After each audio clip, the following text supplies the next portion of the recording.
रुदन करते रहते हैं। सुशीला आकर के कहती, महाराज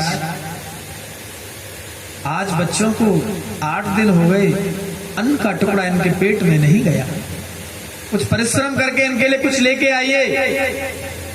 सुदामा जी महाराज नहीं सुनते हैं। 15 दिन हो गए महाराज, आज तक कुछ नहीं खाया इनने, जल पीकर के कब तक जिएंगे। सुदामा जी फिर भी अपनी मस्ती में मस्त रहते हैं, आनंदित रहते हैं। एक दिन सुशीला के यहाँ पर एक संत का आगमन हुआ। सुदामा जी के चरित्र में सुशीला को दरिद्रता कहा। सुशीला को दरिद्रता क्यों कहा? क्या सुशीला दरिद्र थी? नहीं, दरिद्र बताया जिसकी तृष्णा तीव्र है, जिसकी तृष्णा कभी समाप्त नहीं होती। कालो न यातो वयमेव याता तृष्णा न जीर्णो वयमेव जीर्णा। हमारी ये तृष्णा कभी समाप्त नहीं होती, अंतिम समय तक ये तृष्णा इस जीवन में लगी रहती है। जिसकी तृष्णा विशाल है वो दरिद्र है। घर में जो झाड़ू होता है ना, जिसके घर में जितनी साफ सफाई रहती है उसके घर में उतनी ही दरिद्रता दूर रहती है। जो झाड़ू है वो लक्ष्मी का अवतार है, और जिस घर में झाड़ू लगता है वो घर का कूड़ा नहीं, घर की दरिद्रता को साफ करती है। घर में जो दरिद्रता है उसको वो हमेशा के लिए घर से बाहर निकाल देती है। हमको कभी भी घर में झाड़ू खड़ा नहीं रखना चाहिए, कभी भी झाड़ू ऐसी जगह नहीं रखना चाहिए कि जो भी व्यक्ति आए उसको झाड़ू के दर्शन हो। हमेशा झाड़ू लगाने के बाद उसे छिपा के रख देना चाहिए, किसी के पैर नहीं लगने चाहिए उसमें, क्योंकि लक्ष्मी का रूप है। जिसकी तृष्णा विशाल है वो दरिद्र है। एक दिन एक संत जी सुदामा जी के घर आए और सुशीला के पास आकर के भिक्षा मांगी।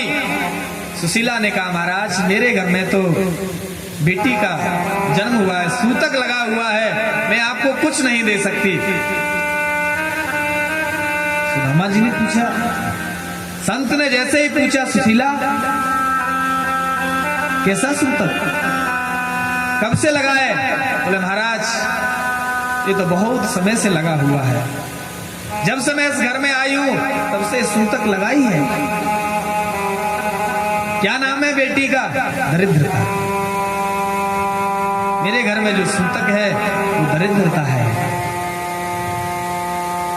वो संत बोले, आप अपने पति को द्वारकाधीश प्रभु के पास क्यों नहीं भेज देती? आपकी जो दरिद्रता है वो हमेशा के लिए आपको छोड़ के चली जाएगी। आपके घर में उस पुत्री का जो जन्म है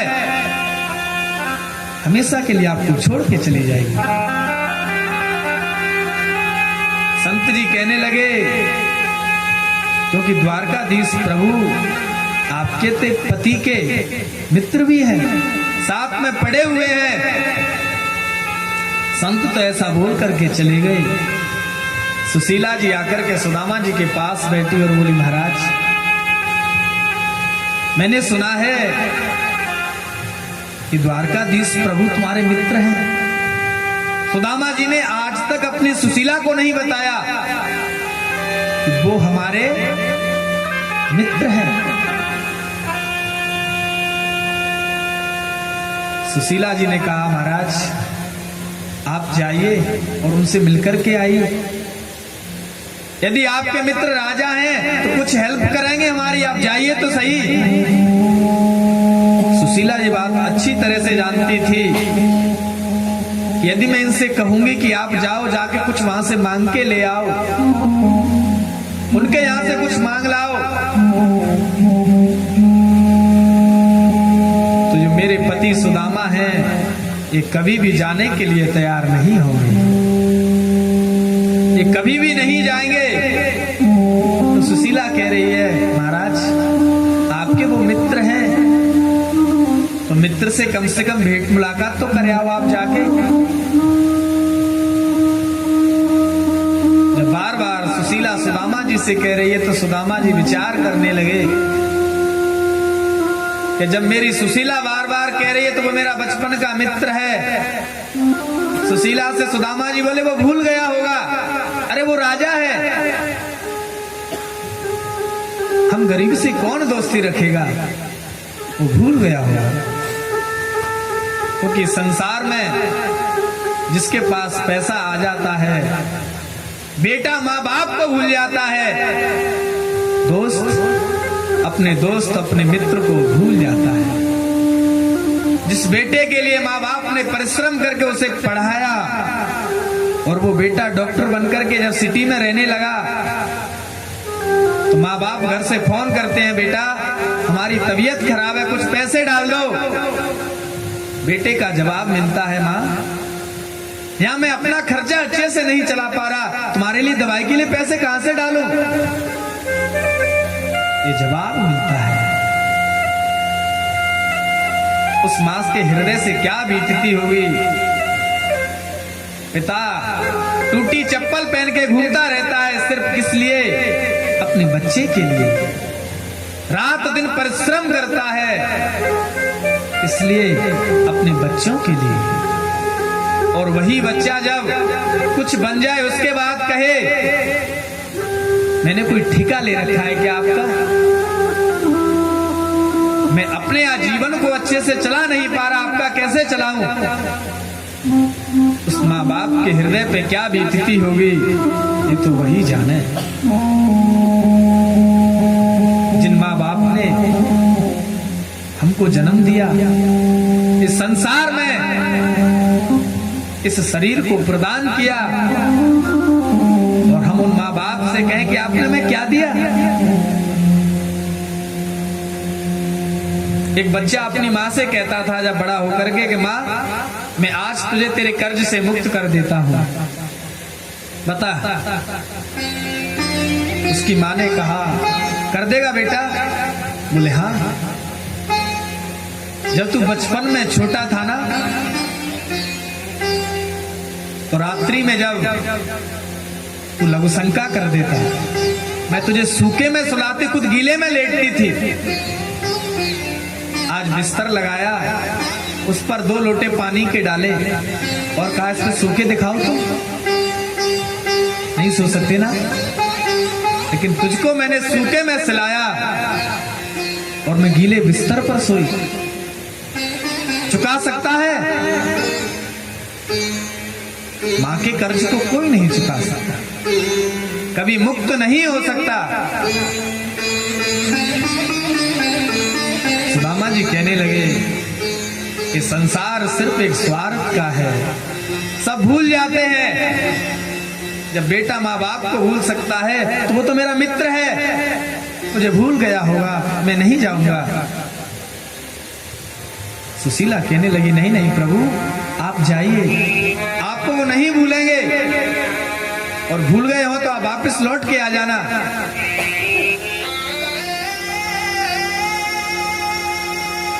सुशीला ने ज्यादा निवेदन किया तो सुदामा जी बोले ठीक है मैं जाता हूं, लेकिन कुछ स्थान ऐसे वहां पर खाली हाथ नहीं जाना चाहिए।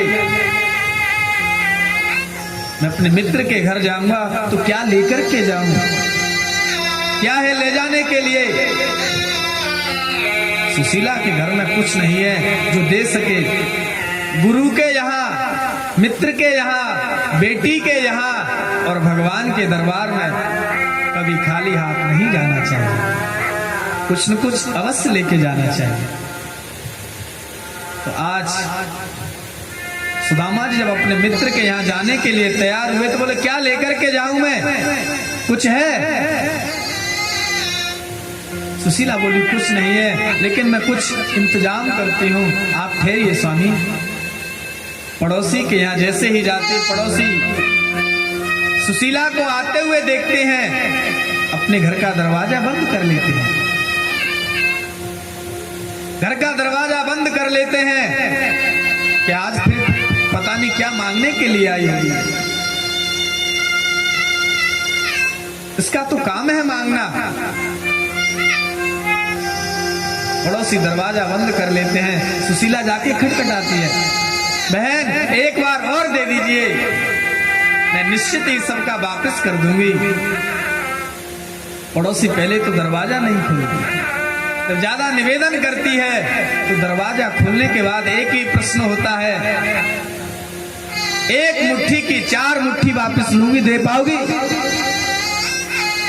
सुशीला कहती है हाँ हाँ बहन, मैं तेरी एक मुट्ठी की 4 मुट्ठी तुझे वापस करूंगी। सुशीला को विश्वास है भगवान मेरे ऊपर कृपा अवश्य करेंगे, भगवान की कृपा मेरे ऊपर एक न एक दिन अवश्य होगी।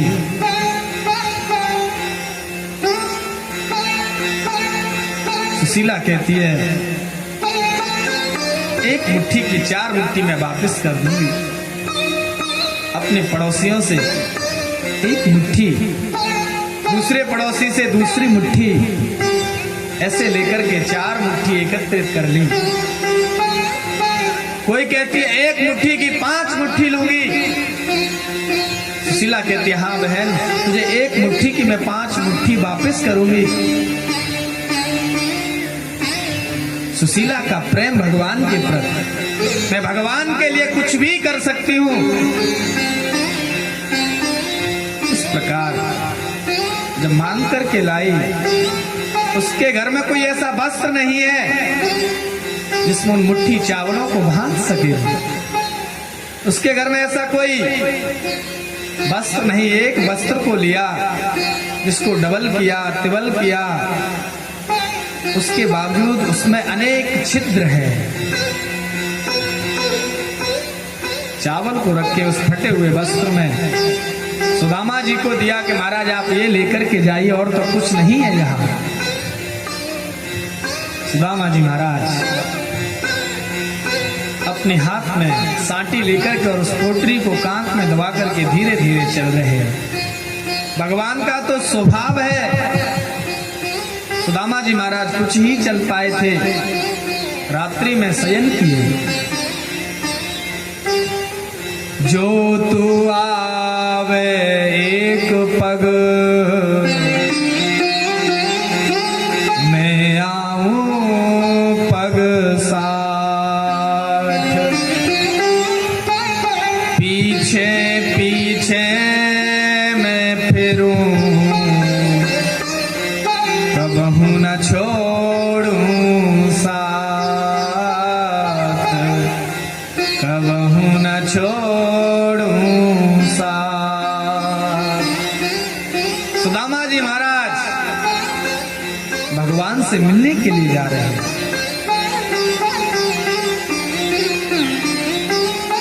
रात्रि में जाकर के सुदामा जी जहां ठहरे हुए थे, भगवान ने रात्रि में वहां से उठाया और जाकर के अपनी द्वारकापुरी और समुद्र के किनारे पर सुला दिया। वहां जैसे ही नींद खुली, पूछा भैया ये कौन सी जगह है? बोले ये इस स्थान के उधर नदी के पार द्वारकापुरी है। तो भैया मुझे पार करा दो। नाविक बोले कि कुछ है देने के लिए? एक नाविक आकर के बोला सुदामा जी चलो चलो, आप मेरी नाव में बैठो, मैं आपको पार लगा देता हूँ। सुदामा जी बोले नहीं भैया मुझे नहीं बैठना, आप मुझे वो पैदल वाला रास्ता बता दीजिए, मैं उससे चला जाऊंगा। बोले नहीं आप चलो ना। बोले नहीं, यदि तेरी दृष्टि इस पोटरी पर है ना, ये तो मैं अपने प्रभु के लिए लेके आया हूं, इसे मैं नहीं दूंगा, मेरे पास कुछ नहीं है देने के लिए। वो नाविक कहता है कोई बात नहीं, आपके पास कुछ नहीं है तो आप चलिए तो सही। बोले मैं देखो मैं फिर बोल रहा हूं मेरे पास कुछ नहीं है, और यदि तेरी दृष्टि इस पोटली पर है तो ये मैं तुझे नहीं दूंगा। भैया मुझे तो जो पैदल वाला रास्ता है वही बता दो, मैं निकल जाऊंगा आराम से। सुदामा जी का बुढ़ापे का शरीर, नाविक बार बार जबरदस्ती कर रहा है, अरे ब्राह्मण मुझे कुछ नहीं चाहिए, आप बैठो तो सही, आपके पास तो वो है जो पैसे से कभी नहीं मिल सकता। तो ज्यादा निवेदन किया तो ब्राह्मण उस नाविक की नाविक में बैठ गया, और नाव में बैठने के बाद उसे जैसे ही पार लगाया, द्वारकापुरी किनारे पर पहुंचाए, वहां ब्राह्मण उतरे और वो नाविक चरणों में लेट गया। ब्राह्मण ने आशीर्वाद दिया। नाविक खड़ा होकर के बोला, महाराज इससे बड़ा आप मुझे और क्या दे सकते हैं? आज मैं धन्य हो गया, मुझे आपका आशीर्वाद मिल गया। वर्षों से मैं यहाँ पर नाव चला रहा हूँ, बहुत लोगों को इस पार से उस पार लगा रहा हूँ, लेकिन आज मेरा ये सौभाग्य कि आप जैसे तपस्वी ब्राह्मण को मुझे अपनी नाव में बिठाकर के उधर पार लगाने का सौभाग्य मिला। ये मेरा बहुत बड़ा सौभाग्य है महाराज। ये आशीर्वाद पैसे से नहीं लिया जा सकता, आशीर्वाद दिल से निकलता है, और दिल से निकला हुआ आशीर्वाद ही काम करता है। सुदामा जी महाराज आशीर्वाद देकर के जैसे ही आगे बढ़े, एक सेवक से पूछा, अरे भैया ये कौन सी जगह है? बोले महाराज इस जगह का नाम द्वारकापुरी है। अच्छा, यानी यहीं को राजा है क्या? मारो कन्हैया। सेवक ने हाथ रख दिया, क्योंकि सुदामा जी की जो वेशभूषा थी उससे देख के लगता ही नहीं था कि ये भगवान का सखा हो सकता है, ये द्वारकाधीश प्रभु का सखा हो सकता है, ऐसा लगता ही नहीं था। और सुदामा जी ने जब ये कहा कि यहीं का राजा है हमारा कन्हैया, उस सेवक ने हाथ रख दिया, कौन कन्हैया?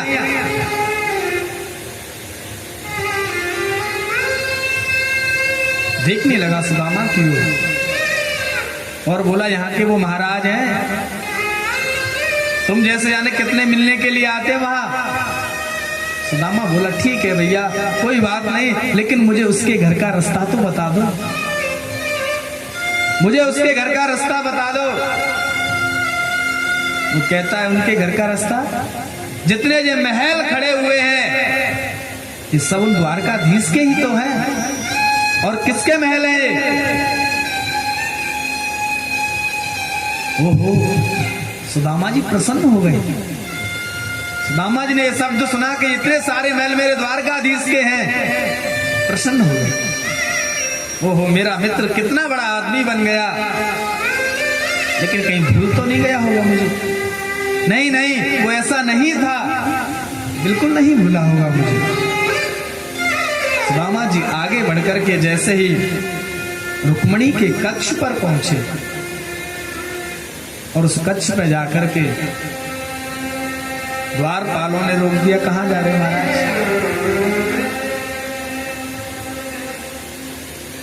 यहां कोई व्यवस्था नहीं है, आप जाइए, महाराज का वहां पे भंडारा चल रहा है, वहां भोजन करना, आपको दक्षिणा मिल जाएगी और आप वापस लौट जाना।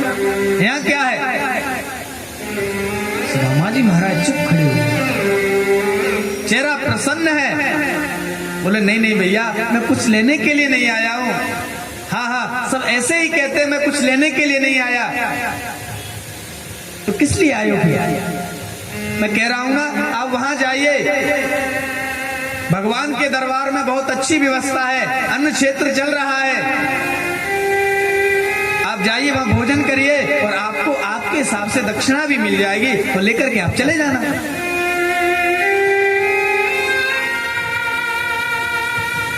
सुदामा जी महाराज बार बार निवेदन कर रहे हैं, नहीं भैया मैं बोल रहा हूं ना, मैं कुछ लेने के लिए नहीं आया हूं।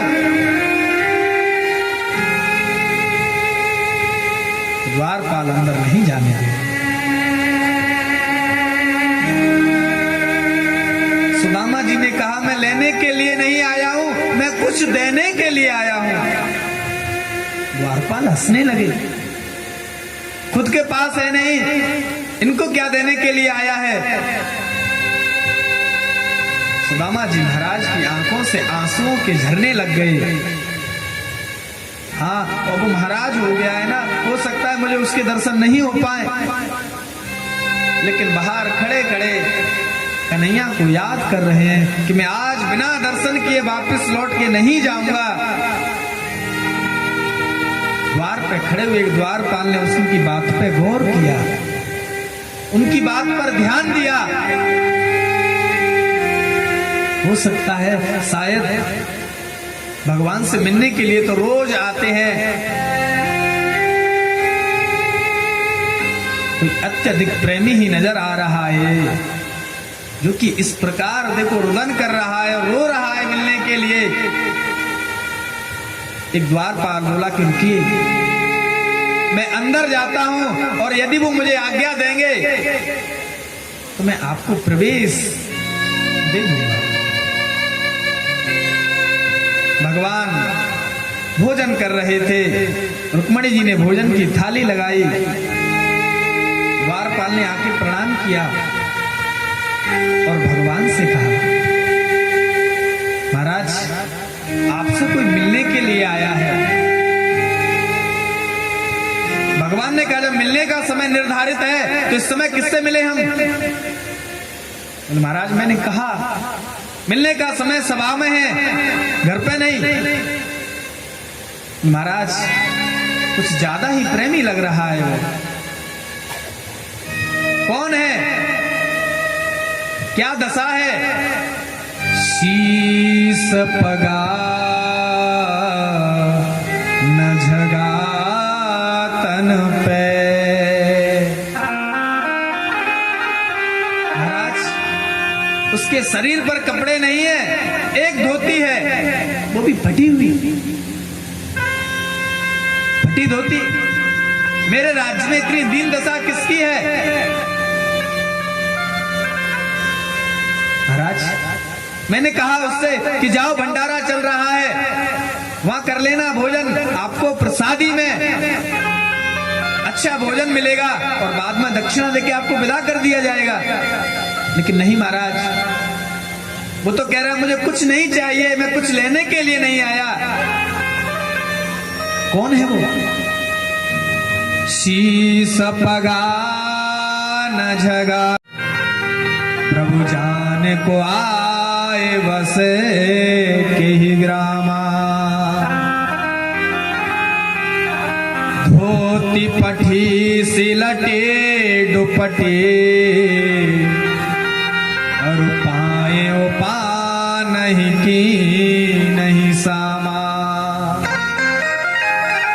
महाराज उसके चरणों में चप्पल नहीं है, शरीर पर वस्त्र नहीं, एक धोती जिसमें हजारों छिद्र हैं, हाथ में एक लकड़ी लिए खड़ा हुआ है। द्वार खड़ो द्विज दुर्बल एक रहो चक्षो वसुधा विरामा। महाराज सिर्फ आपके महल को देख करके वो प्रसन्न हो रहा है, इधर ही निहार रहा है। कौन है वो, क्या नाम है उसका। पूछत दीन दयाल को धाम बतावत आपनो नाम सो शब्द बोला। इतने में द्वारकाधीश प्रभु खड़े हो गए, पीतांबर नीचे गिर गया, दौड़ते हुए जा रहे हैं, रुक्मणी पीछे पीछे भाग रही हैं, द्वारपाल दौड़ रहे हैं। आज से पहले बहुत मिलने के लिए आए, लेकिन इतना हमने गोविंद को तेज कभी नहीं देखा। पूरा नाम नहीं लिया, मात्र एक सुशब्द बोला, उसी में समझ गए कि कौन है, मेरा बचपन का मित्र आया है। और और जाकर के जैसे ही दौड़ करके बाहर सुदामा को गले से लगाया, सभी देखते हुए रहे, द्वारपाल देखते रहे। आज से पहले द्वारकाधीश प्रभु से मिलने के लिए कितने लोग नहीं आए, लेकिन मेरे गोविंद ने कभी दौड़ नहीं लगाई, किसी के लिए भोजन की थाली को नहीं छोड़ा। लेकिन आज मेरे वो प्रभु अपने मित्र, बचपन के मित्र सखा सुदामा से मिलने के लिए भोजन की थाली से, रानी रुक्मणी मुकुट लेके दौड़ रही है, महाराज ये मुकुट तो लगाते जाओ बाहर। पीतांबर शरीर से नीचे गिर गया, सिर्फ एक ही चाहना, मेरा मित्र मुझसे मिलने आया है, दौड़ते हुए चले जा रहे थे। और जब आकर के सुदामा को गले से लगाया, सुदामा सोच भी नहीं सकता था कि भगवान का मुझे इतना प्रेम और दुलार मिलेगा। सुदामा जी को गले लगाया, सुदामा की आंखों से इतने आंसू निकले, भगवान का पीतांबर गीला हो गया। भगवान आज खुद सुदामा के लिए रुदन करने लगे, मित्र तुझे मेरी याद नहीं आई? सुदामा को अपने साथ अंदर लेके गए, जाकर के अपने सिंहासन पर बिठाया और बिठा करके आदेश दिया अपनी रानियों को कि जाओ, आज तुम स्वयं अपने हाथों से जल भर के लाओ। आज कोई दास दासी के द्वारा जल नहीं, हमारे घर में एक महापुरुष आया है, इसके लिए आप स्वयं अपने हाथों से जल लेकर के आओ और लाकर के इसके चरण धो। समस्त रानियों को आदेश दिया, रुक्मणी, सत्यभामा सब जल लेकर के आई थी। सुदामा जी महाराज को सिंहासन पर बिठाया, जब तक जल लेके वो पात्र आई, भगवान सुदामा जी के चरण दबा रहे थे। भगवान सुदामा के चरण दबा रहे हैं और चरण दबाते समय सुदामा जी के मुख से आवाज निकल रही है जैसे इनको कष्ट हो रहा हो। भगवान विचार करने लगे कि चरण दबाने पर इसको आराम मिलना चाहिए, लेकिन ये फिर भी इसको कष्ट क्यों हो रहा है। भगवान ने अपने हाथ निकाल करके देखे, भगवान के हाथ खून से रंगे हुए थे, उनके चरणों में इतने कांटे, इतने कंचे चुभ चुके थे। जब सभी दृश्य देखा, भगवान की आंखों से आंसू निकलने लगे। ऐसे भी हाल बिमाइन सो पग कंटक जाल लगे पुन जोए, हाय सुदामा महादुख पायो, तुम आए नए न किते दिन खोए। मित्र, कितना तुमने संकट का सामना किया, कितनी समस्या का सामना किया, लेकिन तुम नहीं आए मेरे से मिलने के लिए। देख सुदामा की दीन दशा, करुणा करके करुणा निद्रोए। भगवान की आंखों से आंसू झरने लगे। पानी पर हाथ को हाथ छुओ नहीं, नैनन के जल सो पग धोए, नैनन के जल सो पग धोए। रानियां पात्र लेके जल हाथ में खड़ी हैं, लेकिन भगवान की आंखों से वो सुदामा की दशा देख करके आंसू निकलने लगे, जिससे कि सुदामा जी के चरण धुल गए।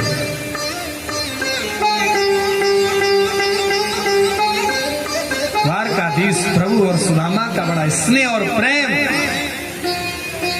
उस मित्र के प्रेम को कभी नहीं तोला जा सकता। कभी उसकी तुलना नहीं की जा सकती। भगवान ने कहा मित्र अब आप स्नान करिए। सुदामा जी महाराज स्नान किए।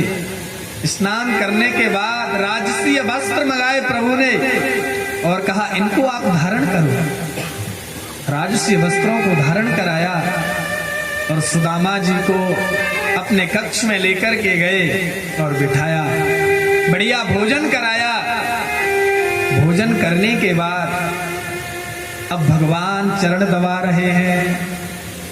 सुदामा जी महाराज के चरण दबा रहे हैं। चरण दबाते दबाते भगवान की दृष्टि पड़ी, सुदामा जब से आया है हाथ यूं करके बैठा हुआ है। क्या समस्या है भैया, यूं करके क्यों बैठा है? आप कहीं रिश्तेदारी में जाओ और वहां जाने के बाद आपको ड्राई फ्रूट्स का नाश्ता मिल जाए और तुम रास्ते में 1 किलो केला खरीद के लेके गए हो तो देने में शर्म लगेगी ना। बोले आते ही यहाँ पर ऐसा स्वागत और हम क्या लेके आए वहां केले।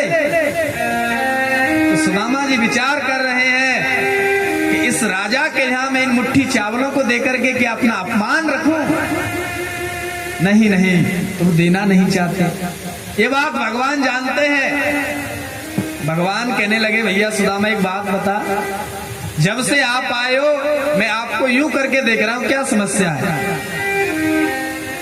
सुदामा जी बोले क्या बताऊं कृष्ण, या हाथ में बहुत दर्द है रहा है। ओहो, दर्द हाथ में है रहा है, हम भी पागल हैं जो कि पैर दबा रहे हैं। अरे हाथ दबाना चाहिए ना। और भगवान ने आके हाथ पकड़ा तो सुदामा कहता अरे भैया सुन कृष्ण, तो मेरी सौगंध है तुम्हें हाथ से हाथ मत लगाइयो। द्वारकाधीश प्रभु बोले ये कैसा है सके सुदामा, तू मेरे बचपन को स्वभाव ना जाने, मेरा कैसा स्वभाव है? पत्रम पुष्पम फलम तोया यो मे भक्त्या प्रयच्छतु। सुदामा लगता है तू मेरे स्वभाव को भूल गया। पत्रम पुष्पम फलम तोयम, इसने ये वर्णन नहीं किया कि किसका पत्ता चढ़ाना है, कि मुझे कमल का ही पुष्प चाहिए, किसका चाहिए, कोई वर्णन नहीं। जो आपको सुलभ मिल सके बुला के प्रदान कर दो। वो भी ना मिले तो अंत में का जल, पुष्प ना मिले, पत्ता ना मिले, फल ना मिले तो जल ही चढ़ा दो, भगवान उससे भी प्रसन्न हो जाते हैं। तो सुदामा लगता है तू मेरे स्वभाव को भूल गया। एक बात बता सुदामा, जब हम लोग साथ में पढ़ते थे तुझे याद होगा ना कितना आनंद आता था उस दिन की। सुदामा कहते हाँ हाँ, अरे लाला कृष्ण बचपन की तो बात ही कछु अलग है। अच्छा एक बात बता सुदामा, तुझे उस दिन की बात याद है? किस दिन की? और जिस दिन हम लोग लकड़ी लेने के लिए गए थे वन में, बुर माता ने चना दिए थे। सुदामा जी बोले लगता है पोल पट्टी खोलेगा बहुओं के सामने। बोले हाँ अरे कृष्ण उस समय की तो बात ही कछु अलग है, वो तो चर्चा ही मत करे। यानी सुदामा जी बात को काट देते हैं। एक बात बता सुदामा, तू बहुत कहतो ना, वो विवाह वगैरह कियो के नहीं? उस समय तू सन्यासियों जैसी बात बहुत कर दो कियो है ना भैया। और सही सही बताऊं तो तेरे से मिलवे के ताई तेरी भाभी ने मोकू भेजो है। अच्छा हाँ, अच्छा जब भाभी ने भेजो तो का भेजो मेरे ताई? दामा जी कैसा किया कि का भेजो? तेरी भाभी ने लाला तेरे ताई निमंत्रण भेजो भाई। एक मास 2 पाख में 2 एकादशी हो,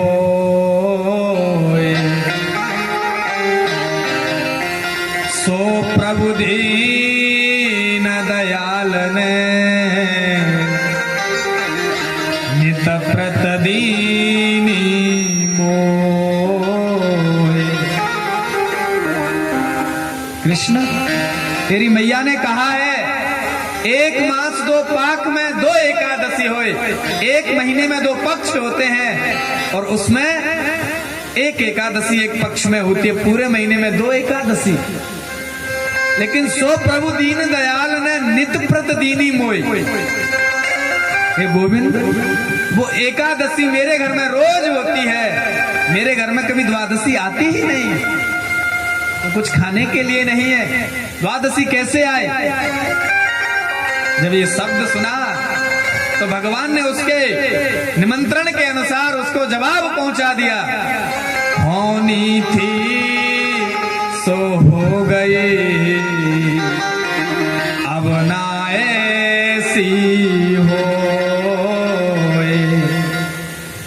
एक मास 2 पाख में रोज द्वादशी हो, रोज द्वादशी हो। कहा तेरे घर अब रोज द्वादशी रहेगी, कभी तेरे घर अन्न की कमी नहीं रहेगी। और भगवान ने सुदामा का हाथ पकड़ा और तुरंत पोटली नीचे गिर गई। उस पोटली को खोला, भगवान ने एक मुट्ठी भर के जैसे ही खाया, एक लोक की संपदा द्वारकापुरी जैसी सुदामा के लिए सुदामापुरी बना के तैयार कर दी। दूसरी मुट्ठी खाने वाले थे, रुक्मणी जी ने हाथ पकड़ लिया। महाराज क्या कर रहे हो आप? भगवान कहते हैं यहाँ पर संतों ने बड़े भाव दिए हैं। हाथ पकड़ा जैसे ही तो भगवान कहते हैं भूल गई क्या? रुक्मणी जी यानी कहना चाहती हैं महाराज सब कुछ देकर के खुद सुदामा बनना चाहते हो क्या? दूसरा संत लोग कहते हैं नहीं नहीं ऐसा नहीं। रुक्मणी जी ने हाथ इसलिए पकड़ा महाराज, इतना दिव्य संत के द्वारा लाए हुए प्रसाद को आप अकेले अकेले खाए जा रहे हो, इसको मुझे दीजिए और मैं जाकर के समस्त द्वारकापुर वासियों को इस प्रसाद को पान कराऊंगी। संतों का भाव ये भी है, जब रुक्मणी ने हाथ पकड़ा तो भगवान कहते हैं रुक्मणी भूल गई क्या? किसी ब्राह्मण के द्वारा जो पत्र आया था जिससे आप यहाँ बैठी हुई हो, नहीं आप तो शिषपाल के साथ जा रही थी। हाँ प्रभु, इसलिए तो मैं आपसे पोटरी छुड़ा रही हूँ कि ये मुझे दीजिए और इस प्रसाद को सब में वितरण करके पाना है। रुक्मणी जी का बड़ा सुंदर भाव है। यहाँ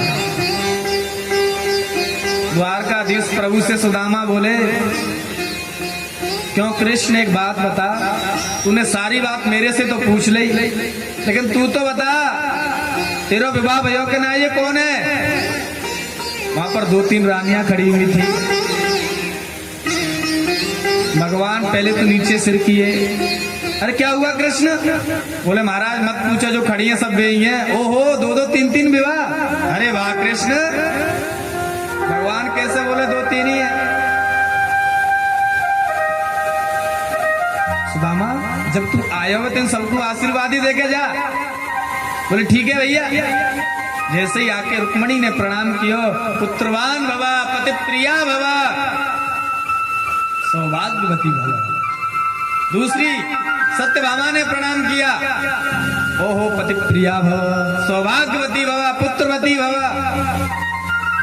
तीसरी आकर के कालिंदी ने प्रणाम किया, उसको भी यही आशीर्वाद, सौभाग्यवती भवा पति प्रिया भवा पुत्रवती भवा। चौथी आकर के जैसे प्रणाम करने लगी, पूछे कौन है? भगवान बोले जितनी आ रही सब वे ही हैं, पूछो मत। अच्छा कोई बात ना, आने दे मैं गिनती कर लूंगा सबकी। जब सुदामा जी ने देखा सबको आशीर्वाद देते जा रहे हैं, आशीर्वाद देते देते गिनती 500 तक पहुंच पाई। सुदामा जी ने देखा लाइन लंबी है, पूछा कृष्ण कितनी है? बोले मत पूछो महाराज, बताने में भी शर्म लगे मुझको। जितनी है सब यही है, आशीर्वाद देते चलो। अब तो सुदामा जी को आशीर्वाद छोटा है वो, अब तो सिर्फ भव भव भव देते चले। संख्या पहुंची 5000। अब तो सुदामा जी खड़े हो गए, कन्हैया मेरे बस की नहीं भैया, हटा इनको पीछे, मैं तो आशीर्वाद देते ही मर जाऊंगा। भगवान ने कहा हो सुदामा तूने मेरे घर में झगड़ा करवाया, एक बात बताओ जिन रानियों को आशीर्वाद दिया है वो तो खुश रहेंगी, जिनको नहीं मिला है वो क्या कहेंगी पता है? ये कुछ ज्यादा प्रेमी थी क्या जिनको आशीर्वाद दिला दिया? अब तुमने मेरे घर में झगड़ा करवाया। सुदामा क्या कहे? सुदामा कहने लगे एक बात बताओ कृष्ण, तुम्हारी सब है ये अर्धांगी और तुम सब इन रानियों के हो अर्धांग, तो तुम आके मुझे प्रणाम कर, मैं तुझे आशीर्वाद देता हूँ, और तुझे आशीर्वाद मिल गया तो तेरी समस्त रानियों को आशीर्वाद मिल जाएगा। ये है भगवान की भक्ति और तप का फल। सुदामा जी आज स्वयं भगवान को आदेश दे रहे हैं कि तू मुझे प्रणाम कर और मैं तुझे आशीर्वाद दूंगा। द्वारकाधीश प्रभु ने उनके चरणों में प्रणाम किया और प्रणाम करने के बाद सुदामा ने बहुत सुंदर आशीर्वाद दिया। आशीर्वाद देने के बाद सुदामा जी विचार करने लगे, इसने मेरे से देखो कितना प्रेम किया है, और यदि मैं इससे आज से कहूंगा कि सुदामा विचार कर रहे हैं कि मैं यदि इससे आज से कहूंगा कि मुझे अपने घर जाना है तो ये मुझे 15 दिन से पहले नहीं जाने देगा, तो क्यों ना मैं आज से ही चालू कर दूं और कोई ज्यादा अनुग्रह करूंगा, ज्यादा प्रार्थना करूंगा, तब भी ये कम से कम 8 दिन से पहले तो मुझे जाने नहीं देगा, तो क्यों ना आज से ही चालू कर दूं। सुदामा जी कहते हैं अरे कृष्ण मैं जाऊं? जाओ। सुदामा जी विचार करने लगे, वो हो देखो कितना नाटक कर रहा था अभी तो प्रेम का, एक बार भी नहीं बोला कि अभी मत जाओ। ओहो हो सकता है इसने अच्छे से नहीं सुना होगा, अरे दूसरी जगह ध्यान होगा ना, फिर से कहता हूं एक बार। कृष्ण मेरी बात ध्यान से सुन रहे हो ना? अरे कैसे कहूं, कह तो दिया सुदामा जाओ। ओहो देखो कितना निष्ठुर है, अरे मेरे रह जाने से इसके कोई खजाने में कमी आ जाती, 2-4 दिन में यहाँ रह के खा लेता तो। नहीं नहीं इसकी आदत है, ये ऐसे ही करता है, बचपन का नटखट है ना। उन्हें फिर बोले कृष्ण मेरी बात अच्छे से सुनी आपने? अरे यार सुदामा कैसे कहूं, कह तो दिया जाओ। सुदामा जी बोले अब रुकना ठीक नहीं है। सुदामा जी जैसे ही थोड़े से चले, द्वारकाधीश प्रभु ने अरे सुदामा देखो मैंने कहा नहीं जाने देगा, इसकी आदत है। तुमने जो वस्त्र धारण कर रखे है ना, ये राजसीय वस्त्र है, इनको यहीं उतार के जाओ। जो तुम्हारी धोती है फटी हुई रखी हुई है वो पहन के जाओ। ओहो एक धोती इसके यहाँ से मैं पहन के चला जाता तो क्या बिगड़ जाता? यानी ये प्रेम का नाटक कर रहा था, वो कपड़े भी उतरवा लिए। सुदामा की वो फटी हुई धोती पुनः प्रदान कर दी। क्यों? इसलिए प्रदान कर दी क्योंकि उधर से आए थे तो फटी हुई धोती पहन के आए थे, और इधर से जब ये रेशमी धोती पहन के जाएंगे राजसीय, तो लोग कहेंगे भगवान से मांगने के लिए आया था ये। भगवान को सुदामा से ज्यादा अपना भक्तों का खुद ख्याल रखना पड़ता है कि कोई ये उंगली ना उठाए मेरे भक्तों पर, तो जो मांगने के लिए आया था। सुदामा की वो फटी हुई धोती प्रदान कर दी, और सुदामा जी जैसे ही चलने लगे और चलते चलते विचार करने लगे कि मैं तो कुछ मांगने के लिए नहीं आया था, लेकिन सुशीला के लिए भी इसने कुछ नहीं दिया, और सुशीला क्या सोचेगी जब उसके लिए कुछ नहीं देंगे, तो बोले मेरे लिए तो कुछ दिया ही नहीं। सुशीला के मन में यही विचार रहेगा। सुदामा जी विचार करते हुए जा रहे हैं, और जैसे ही आकर के अपनी द्वारकापुरी से वापस लौट करके अपने घर आए, तो अपना घर अब पहचान में नहीं आ रहा, अपना घर वहां पे नजर नहीं आ रहा। महाराज वहां हाथ में सुदामा जी खड़े हुए देख रहे हैं, उस सामने महल खड़ा हुआ है, उस महल की ओर देख रहे हैं। ये कैसे? लगता है मैं जब मिलने के लिए गया था किसी राजा ने आकर के मेरी यहाँ से सुशीला को भगा दिया होगा और अपना महल बनवा लिया। बहुत देर तक खड़े रहे। एक दासी ने जाकर के अंदर सुशीला से कहा, बोले महारानी पता नहीं वहां पर बाहर बहुत देर से एक ब्राह्मण खड़ा हुआ है, कौन है वो? सुशीला ने जब सुना, झरोके से झांक करके देखा, ओहो ये तो मेरे पति देव है, आरती सजाओ जल्दी। आरती सजाई और आरती सजा करके जैसे ही ठुमुक ठुमुक करती हुई सुशीला गई और जाकर के सुदामा के सामने खड़ी हुई। सुदामा वहां से बगल में खड़े हो गए। अरे कोई रानी होगी भैया, जा रही होगी किसी मंदिर में पूजा पाठ करने के लिए। बाद में सुशीला पुनः सामने खड़ी हो गई और आरती उतारने लगी। सुदामा जी बोले क्या कर रही हो महारानी, आप जाइए। सुशीला बोली महाराज मैं आपकी पत्नी सुशीला, ऐसे मित्र से मिलने गए मुझे भूल गए। तब सुदामा जी ने ऊपर मुंह उठा के देखा, ओहो सुशीला, आहा अब तो तेरे दो दो चुटीला हो गए। सुशीला के जब दो दो चुटीला देखे तो सुदामा जी कहते हैं, आहा देखो तो सही। सुदामा मंदिर देख डरे, सुदामा मंदिर देख डरे, सुदामा मंदिर देख डरे। सुदामा जी महाराज, सुदामा जी ने जब महल देखा, कहाँ गई मेरी टूटी झुपड़िया, कहाँ गई मेरी टूटी झुपड़िया, ओ कहाँ गई मेरी टूटी झुपड़िया, कहाँ गई मेरी टूटी झुपड़िया। कंचन में लखड़े सुदामा मंदिर देख डरे, सुदामा मंदिर देख डरे, सुदामा मंदिर देख डरे।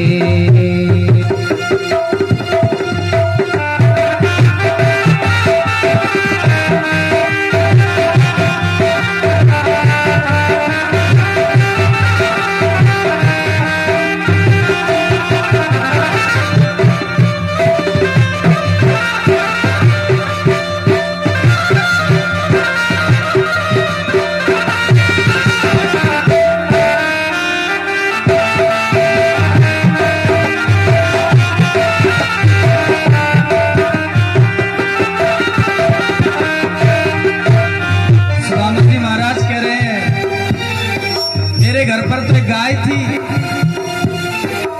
कहाँ गई मेरी कपिला गैया, कहाँ गई मेरी कपिला गैया, कहाँ गई मेरी कपिला गैया, कहाँ गई मेरी कपिला गैया।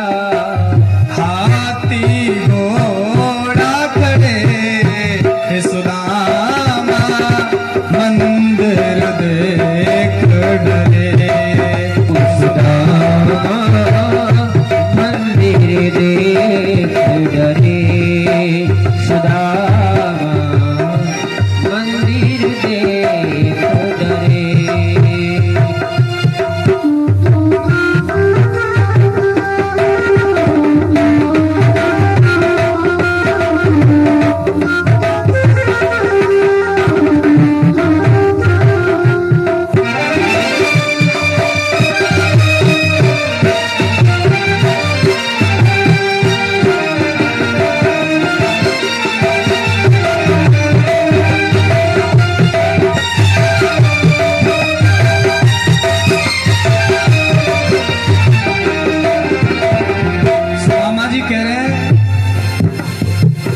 मेरे वो बासी टुकड़े कहाँ गए जिनको मैं पानी में डाल करके शाम को गरा देता, सुबह खा लेता। कहाँ गए मेरे बासी टुकड़ा, कहाँ गए मेरे बासी टुकड़ा, कहाँ गए मेरे बासी टुकड़ा,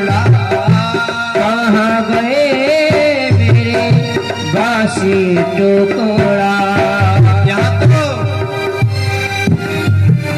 56 भोग धरे सुदामा मंदिर देख डरे सुदामा मंदिर देख डरे सुदामा जी महाराज कह रहे हैं मेरे घर में टूटे बर्तन थे, लेकिन यहाँ तो रत्न जड़ित बर्तन रखे हुए हैं।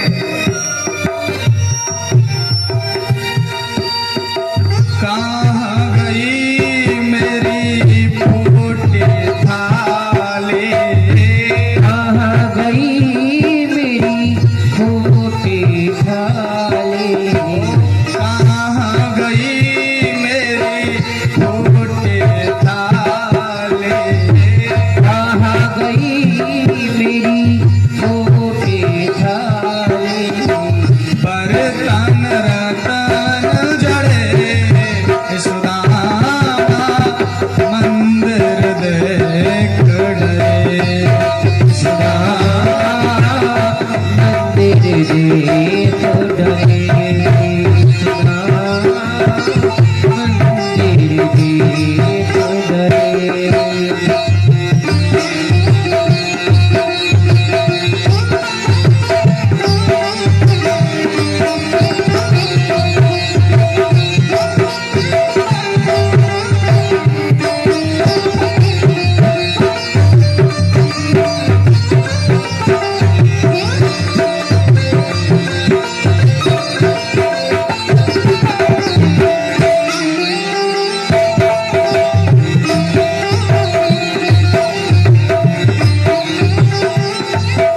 सुदामा जी कह रहे हैं